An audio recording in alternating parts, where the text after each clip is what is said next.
Marcy, thank you so much for joining us today. As you know, we are having our conversation on the impact of mental health in the workplace. And as your role of Deputy Director at the Hackett Center and your years of experience with producing procedures and strategies and programs in the educational setting, really wanted to get your insights on how can administration be supportive of educators in their mental health. Thank you so much for having me on. I love talking about teachers. So in the midst of this pandemic, we heard a lot about frontline workers. And initially, when people spoke about frontline workers, you immediately thought doctors, nurses, individuals that are working in hospital and clinic settings. And then we began to acknowledge, well, yeah, frontline workers also meant the grocery store individuals, the restaurant people that were, preparing our takeout. And I like to make sure people know that frontline workers are also teachers. And so they haven't stopped as they figured out how to, 14 months ago, how do they switch everything to a virtual platform? And then this past school year, we had teachers teaching in school, managing kids in their classroom, as well as a group of kids who are learning virtually. So they are frontline workers. And I think it's really important that administrators recognize that they themselves are frontline workers. So with that comes additional stress that they've carried over these last several months. And so that stress can impact the way that we work and the way that we function, especially now as the school year is coming to a close. It has been an unprecedented school year. It's been completely disruptive and nothing like anyone ever thought of. And so as we're coming to this end, everyone's super tired. And I want administrators to recognize that their teachers are under a tremendous amount of stress as frontline workers. And if we want teachers to be able to show up and create these nurturing environments for children to learn, then as administrators, I need for them to create nurturing environments for their teachers in order that they can feel supported.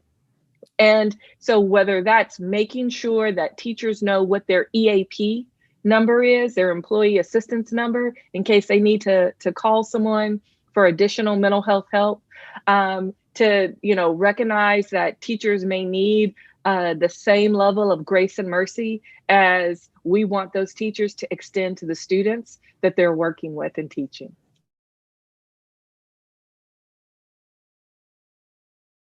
A lot of businesses are now starting to feel comfortable with the vaccines and folks coming back in person. So how can employers be supportive of parents who might be experiencing some double anxiety in where they're now coming back to school in person, back to work in person, and their children are going to school in person? How can employers be supportive of that? I love that question because I'm going to just, go through a couple of statistics.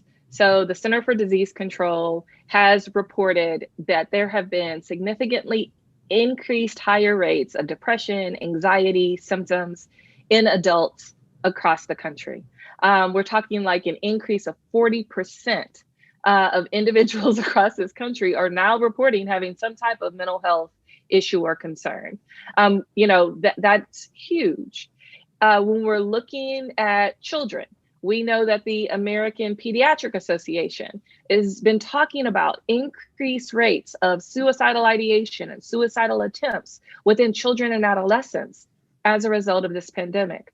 So, one of the things I want to make sure I state clearly as we are returning to places of employment and resuming our lives, people use the term, it's time to get back to normal. That normal no longer exists. It has forever been disrupted. So we are now coursing a whole new path on how we are proceeding. And so In doing that, it's important for employers to recognize that they may have employees that now have mental health symptoms that they didn't have prior to the pandemic, or they may be parents of children that have increased rates of mental health symptoms or suicidal ideation that didn't exist prior to the pandemic. So again, I use that term grace and mercy, and I don't use it lightly, but it is imperative that we have employers that understand that, we need to be able to create this space for our employees, where they know that we care about them and that we want to take care of them and their mental health. And by doing so, you're going to have increased productivity.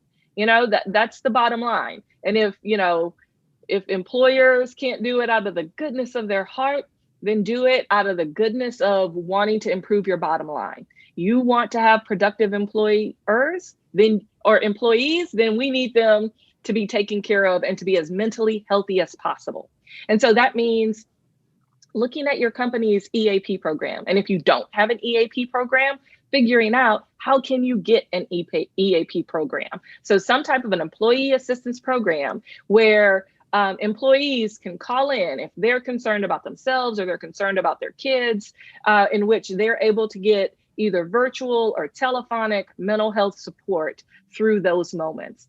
Oftentimes, an individual just need 2 to 3 sessions, right, to get through that rough patch. Everyone is going to have just a little bit of anxiety as we began to kind of do something different. Anytime we do something different, it feels a little uncomfortable at first. So recognizing that it's completely normal to experience that, and trying to be as supportive as possible. So whether that's allowing employees to be a little flexible with their time, coming in or leaving, or doing some type of hybrid, if they're doing work that can be done virtually, coming into the office, whether it's for partial days or only just a couple of days a week, as we sort of figure out and course, as we chart this whole new course that we're all on together.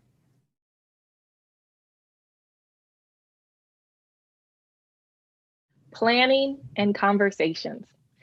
So sitting down and kind of thinking through what that planning process would be. I'm going to give you an example just from my own personal life. I have a high schooler who's taking STAR exams this week, in which he's been learning virtually this entire pandemic, and he has to go on campus to take the STAR exam. So we had conversations. We started having these conversations last week. What would that look like? Well, for us, that meant he needed to get up earlier so that he could get breakfast and get his things together in order to leave the house. And even though we had the discussion, still this morning, it was, did you comb your hair? I think you should comb your hair. Have you brushed your teeth? Well, I know you normally brush your teeth after your first period, but you're going straight to school. Right. I think you should brush your teeth. We're in the car. I'm about to pull out the driveway. Do you have on socks? I really think you should be wearing socks to school. Okay. And so a year and a half ago, I would not have had that conversation with my child who was even younger then. Right. But it's a whole new routine. So thinking ahead and planning what our activities will be. And that may be thinking about and planning for lunch. Once we're going to be going to work, what is that lunch situation going to look like? What's going to be that snacking situation? Because you're not going to be down the hall from your own personal kitchen. So thinking and planning and having conversations with individuals within our household. So as we begin to kind of get out there, we have a plan in place. Having a plan in place that we may need to alter or change becomes so much easier than trying to make up the plan on the fly. That's also extremely stressful. So just by planning ahead, having conversations within our household, and kind of thinking helps us all to prepare.